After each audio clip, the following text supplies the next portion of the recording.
Bonjour à tous, nous allons débuter cette session de présentation des nouveautés AutoCAD 2016 présentées pour la société Prodware. Nous allons commencer par un simple rappel déjà de Prodware, quel est l'interlocuteur qui vous a convié aujourd'hui. La société Prodware est une société française répartie sur une quarantaine d'agences dans environ 15 pays, 18 agences en France, dont 8 qui possèdent une cellule CAO-DAO. Je vous laisse découvrir le laïus présenté par notre directeur général avant d'aborder l'ordre du jour. L'ordre du jour concerne la version 2016 d'AutoCAD, AutoCAD LT, AutoCAD Design Suite. Cette version 2016 succède à la version 2015 et est maintenant disponible. Elle est disponible depuis fin mars 2015 en version française. Il s'agit de la 30e version d'AutoCAD. Sans surprise, le format de fichier reste le DWG. Il est identique d'ailleurs à celui de la version précédente, c'est-à-dire qu'il est du niveau d'AutoCAD 2013. Et sera donc lisible pour les utilisateurs qui possèdent une version 2013 ou supérieure, donc une moindre réduction des problèmes de communication que l'on rencontre parfois sur les changements de version. L'interface, elle reste celle de la version 2015. Il y avait déjà eu un changement en 2015 à la fois pour adopter un fond plus sombre des icônes, la raison étant, enfin l'explication étant essentiellement une réduction de la fatigue oculaire. On retrouve également l'ensemble des icônes qui historiquement se trouvaient dans la partie inférieure, réparties à gauche et à droite de l'écran, qui se trouvent maintenant concentrées dans la partie droite. On va retrouver également ce qui était apparu dans la version 2014, à savoir les onglets qui permettent d'accéder rapidement aux différents fichiers ouverts dans la session AutoCAD. Le seul petit changement, c'est l'onglet initial, qui devait s'appeler, si je me souviens bien dans la version précédente, nouvel onglet, qui s'appelle maintenant Début et qui n'existe plus qu'en un seul exemplaire. Le bouton plus qui permettait de lancer et créer un deuxième onglet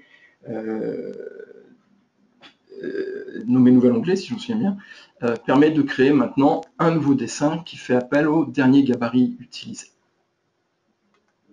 Voilà pour ce qui est des petites modifications de l'interface. On va également retrouver l'affichage des onglets permettant de sélectionner l'espace de travail, l'espace objet ou l'espace de présentation.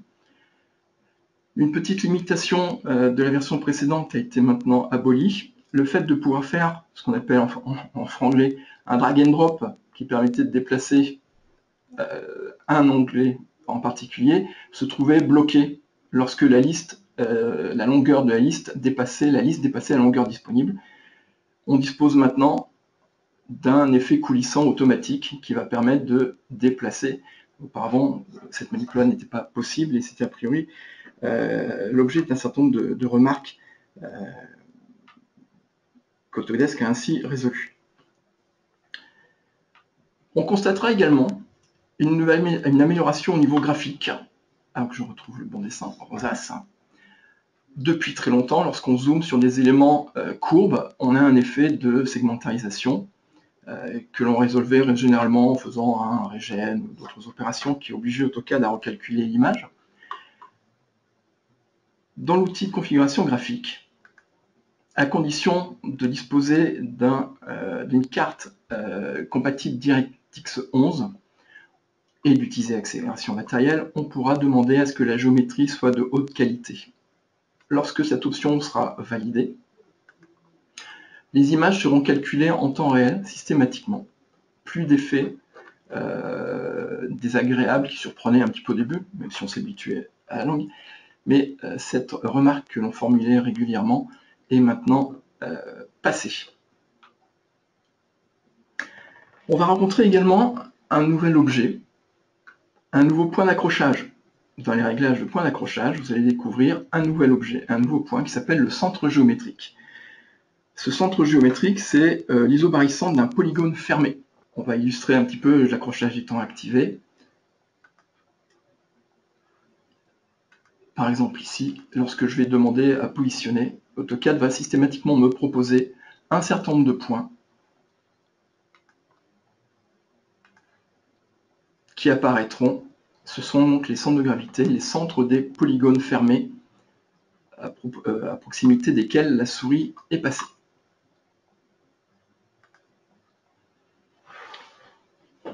Il sera évidemment également disponible lorsque je ferai des petites modifications du style, tiens, je vais déplacer cette entité depuis son point d'insertion jusqu'au centre géométrique de l'objet. Elle sera également disponible lorsque j'utiliserai les menus contextuels d'accrochage. L'entité, le point caractéristique centre géométrique est également présent. Autre remarque, toujours en m'appuyant sur ce dessin, les textes multiples disposent maintenant d'une nouvelle option, le fait de disposer d'un encadrement. C'est une option que l'on trouve dans les propriétés. Je vais activer les propriétés de ce texte calligraphié LO4. Tout en bas de la définition des différentes options de réglage texte, nous trouvons maintenant l'option encadrement du texte. Elle est à non pour l'instant. Je la bascule à 8 tout simplement. La dimension du cadre est liée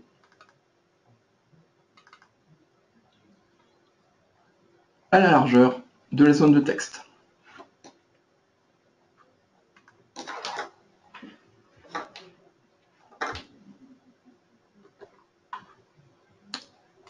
On trouvera également une amélioration sur la fonction du nuage de révision. Jusqu'à présent, on le réalisait généralement à main libre ou en récupérant une entité.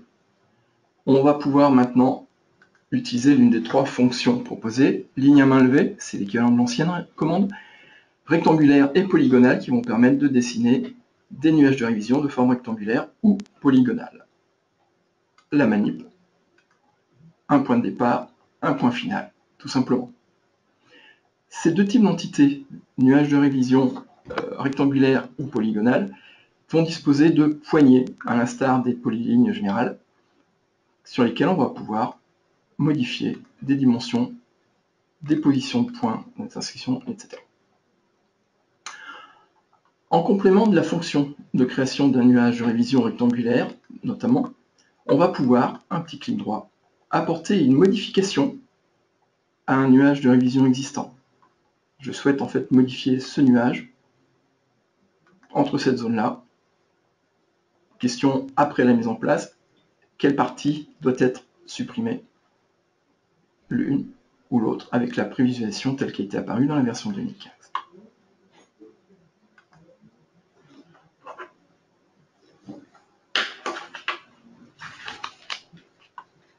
Autre nouveauté majeure, dans les fonctions d'annotation, la possibilité pour la cotation de choisir un calque en particulier.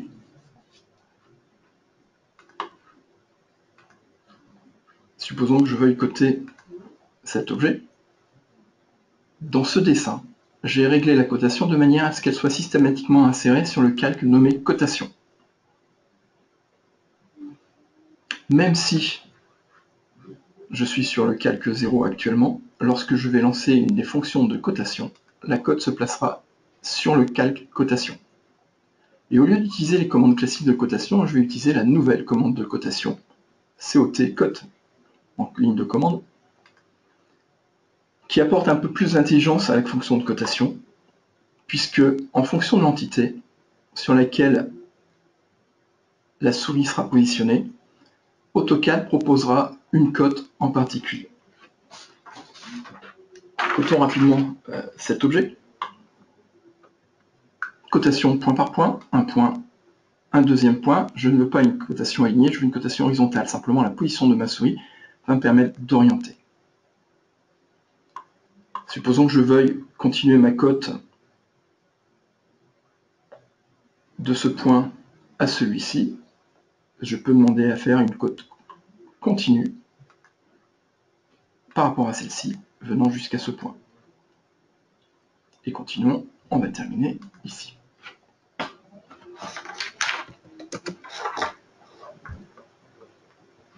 Les cotations de type rayon sont assorties d'une option.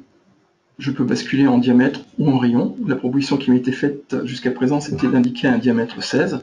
Je souhaite coter un rayon, je vais simplement basculer ici la mention pour dire, en fait, finalement, c'est une cote de rayon que je souhaite mettre en place.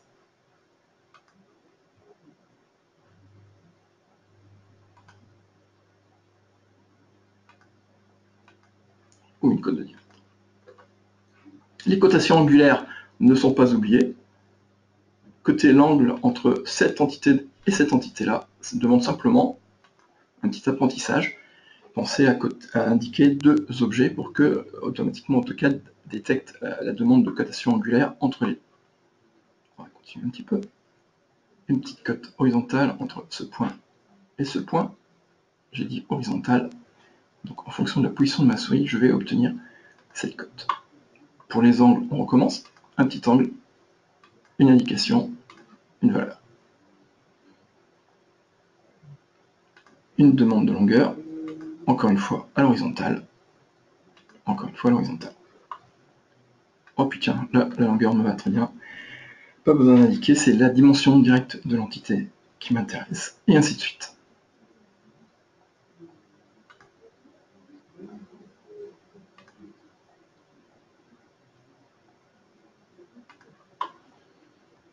Des codes parallèles également. Verticale. J'ai dit parallèle, c'est-à-dire qu'elle se réfère à la même ligne de base, celle-ci, pour venir coter ce point, avec un placement automatique à une distance, réglable évidemment, par rapport à la cote de référence.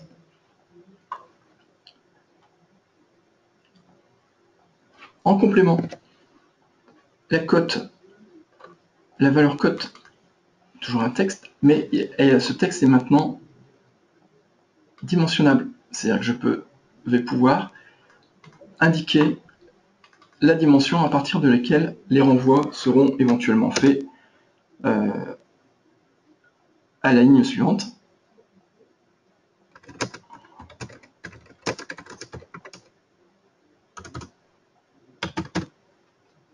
Par exemple. Ben voyons. Voilà.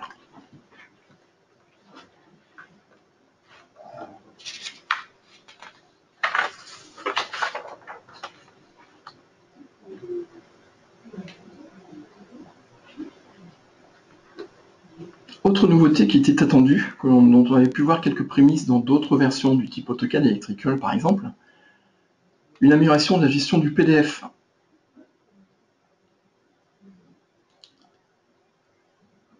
Si dans le document à imprimer, certains hyperliens ont été positionnés, c'est le cas ici où j'ai demandé à ce que à cet objet soit associé, CTRL-clic, une page web en particulier. Ce lien n'existait pas dans le document PDF généré. Il n'existe pas non plus dans le document papier, mais il n'existait pas dans le document PDF et c'est une demande qui revenait de plus en plus souvent.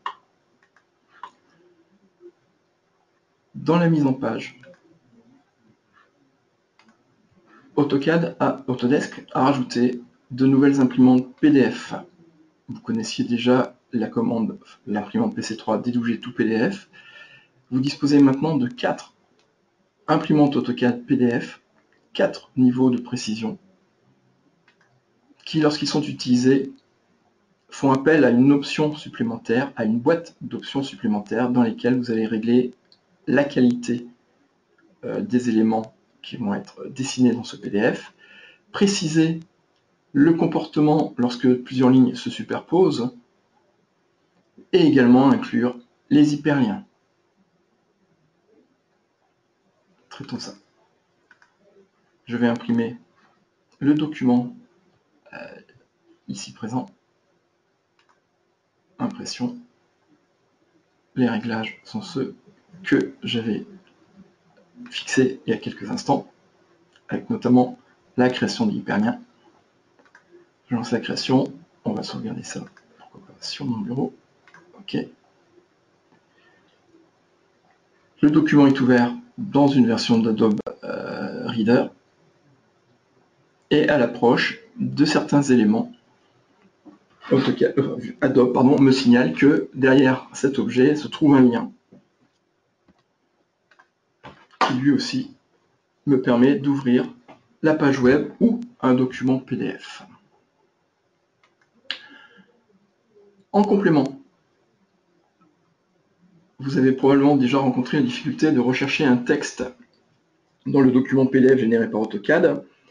Difficulté d'autant plus importante lorsque vous utilisez des polices de type SHX. Les polices SHX apparaissent maintenant dans les commentaires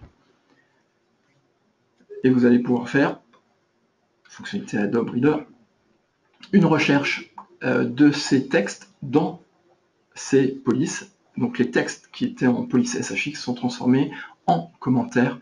On a l'impression, les textes en police Strata est presque ce qu'ils étaient auparavant, c'est-à-dire totalement recherchables, si je peux utiliser le mot, via Adobe Reader.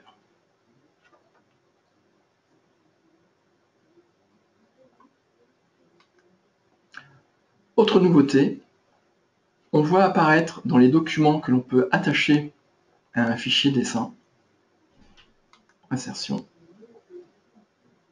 je vais passer par la gestion des documents attachés, on voit apparaître le modèle de coordination. Le modèle de coordination, ce sont les fichiers provenant de Navisworks, les fichiers de type NWC ou NWD pour les gens qui utilisent déjà Navisworks, ce qui va me permettre d'attacher au document qui est une implantation, je ne vais pas procéder tout à fait comme ça, je vais changer peut-être mon point de vue pour qu'on observe bien le fait que ce document est un document purement plan, et je vais attacher un modèle de coordination 3D NWC, donc un fichier nommé fichier cache venant de Navisworks, fenêtre classique, vous connaissez ça pour les images, vous connaissez ça pour les DWF, DWG, les PDF, etc. Question sur le point d'insertion, je regarde le point d'insertion qui était proposé, et j'ai récupéré la partie 3D gérée par Navisworks.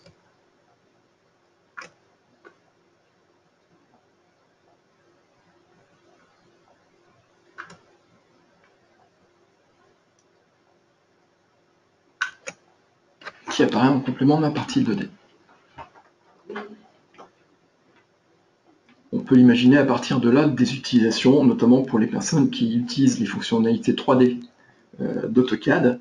On pourra voir par exemple, et on imagine en tout cas que dans les solutions de type plan, PID, on va pouvoir vérifier les interférences entre la maquette fournie au format Navisworks et le travail réalisé dans le fichier DWG, la mise en place d'une tuyauterie ou la mise en place d'un appareillage particulier.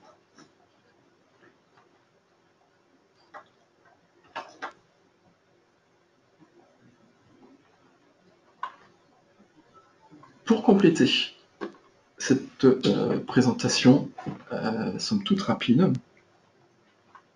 quelques fonctionnalités, quelques fonctions qui apparaissent, comme notamment la fonction malheureusement disponible uniquement au clavier. Je vais me positionner sur un dessin sur lequel, par exemple celui-ci. Je souhaite fermer tous les dessins. Jusqu'à présent, disposer uniquement des fonctions fermer le dessin courant, fermer tous les dessins, y compris le dessin sur lequel je suis en train de travailler. On dispose maintenant d'une commande clavier complémentaire qui s'appelle fermer autre, qui va fermer la totalité des dessins à l'exception du dessin qui est actuellement travaillé. Pourquoi pas enregistrer, pourquoi pas, et celui-là aussi.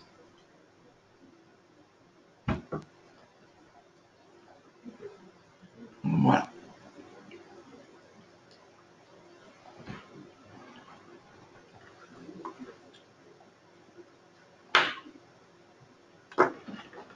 Autodesk fait également apparaître un outil dont la fonction va être de vérifier les modifications apportées aux variables système.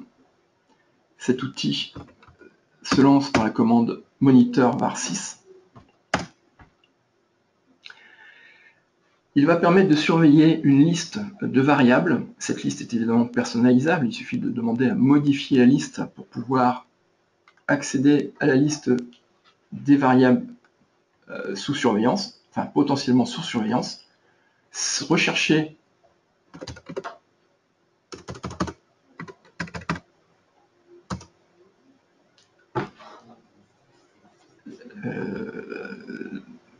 utiliser l'outil de recherche pour déterminer la variable à surveiller et décider de la surveiller tout simplement. Dans la colonne préférée, vous trouverez les valeurs que vous avez choisies comme étant les valeurs de référence. Si l'une d'entre elles change, AutoCAD vous avertira par le biais d'une icône dans la partie inférieure droite que quelque chose s'est passé, et vous aurez la possibilité de réinitialiser la liste. On va vraisemblablement provoquer d'ailleurs ce changement dans quelques instants.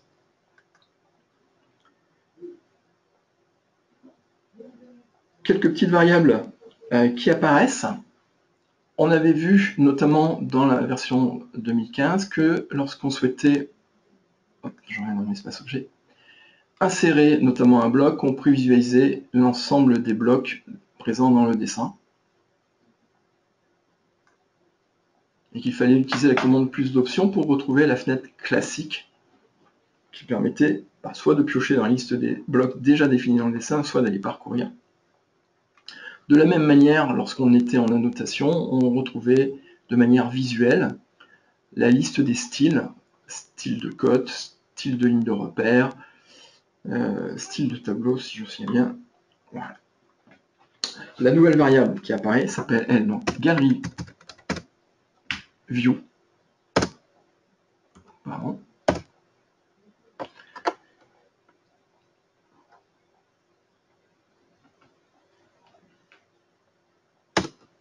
Et lorsqu'elle a la valeur 0, 1, tiens, avertissement ici, une variable système a été modifiée.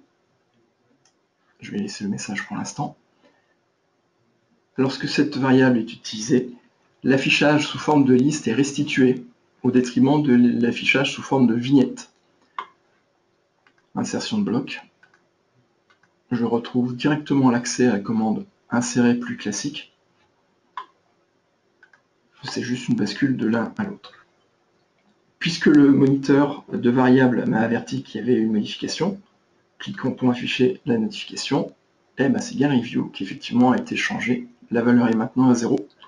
La valeur qui avait été fixée initialement comme valeur de référence, c'est la valeur préférée, la valeur 1. Je vais tout réinitialiser, tout simplement, pour récupérer maintenant mon affichage sous forme de vignette. Autre variable également, on voit apparaître de plus en plus de prévisualisation, de signalements annexes. Quand je parle de signalement annexe, c'est par exemple lorsque je demande à copier ce bloc, par exemple.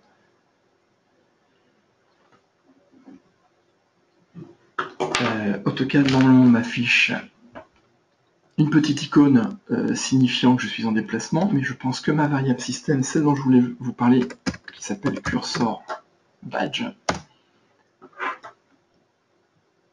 a déjà une valeur particulière. Point de base. Non, c'est moi qui ne lis pas les messages. Cursor badge. Valeur correcte, c'est valeur 2. Je demande une commande de copie de tel objet par rapport à tel point de base.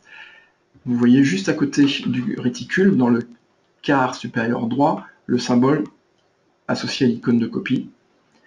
C'est ce symbole que la variable cursor badge va masquer si l'on joue sur les valeurs, valeur 1 ou valeur 2. Ici, la valeur initiale. Le symbole de copie est visible. Lorsque le cursor badge change de valeur, pour passer à 1, la même fonction, point de base, le petit curseur disparaît tout simplement.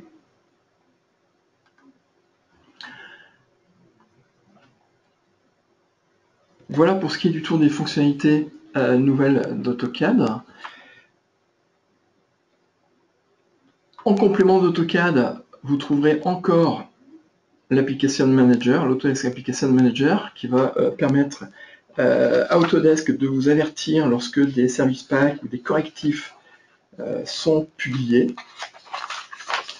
Je terminerai par un parcours des configurations matérielles. Au niveau des OS, AutoCAD 2016 va évidemment privilégier les OS actuels, c'est-à-dire Windows 8, 8.1, mais également encore Windows 7. Pour les utilisateurs d'une Autodesk Design Suite 2016, il faudra être un peu plus prudent et éventuellement même prohiber maintenant les versions 32 bits, puisque certaines applications du pack de la suite AutoCAD Design Suite ne fonctionne qu'en OS 64 bits. Au niveau des performances, des capacités, des demandes de mémoire, elles restent à peu près identiques à ce qu'on avait dans les versions précédentes, c'est-à-dire que les valeurs préconisées sont en 32 bits de 2 gigaoctets, 4 gigaoctets en 64 bits.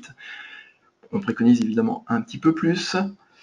L'espace disque, 6 gigaoctets pour un AutoCAD, 4 gigaoctets environ pour un AutoCAD LT et 20 à 33 gigaoctets pour une suite en fonction des modules qui seront installés. Toujours la contrainte d'avoir la présence d'un Internet Explorer 9 minimum.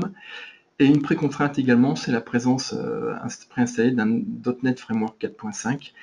Le contrôle est fait de toute façon à l'installation, mais c'est une étape complémentaire à prévoir dans ce cas. Évidemment, Prodware vous accompagne sur cette migration de version avec des programmes qui pourront être adaptés en fonction de vos souhaits, en fonction des besoins que vous exprimerez, pour des durées de 1 à 3 jours environ. Nos différents ingénieurs commerciaux que vous connaissez très certainement sont à votre disposition. Vous pouvez évidemment les contacter, soit directement par téléphone, mais vous pouvez également demander à ce qu'ils vous contactent en reprenant l'invitation que vous avez reçue et en utilisant l'option « Cliquez ici » tout en bas, qui va vous permettre en fait, de vous inscrire et de communiquer vos coordonnées à notre collègue. Je vous remercie pour votre participation. N'hésitez pas à nous contacter, à contacter nos équipes pour tout renseignement et également à nous suivre sur les différentes plateformes collaboratives, Twitter, Facebook, LinkedIn, etc., dont vous apercevez les différents logos ici. Je vous remercie de votre attention et je vous souhaite une bonne fin de journée.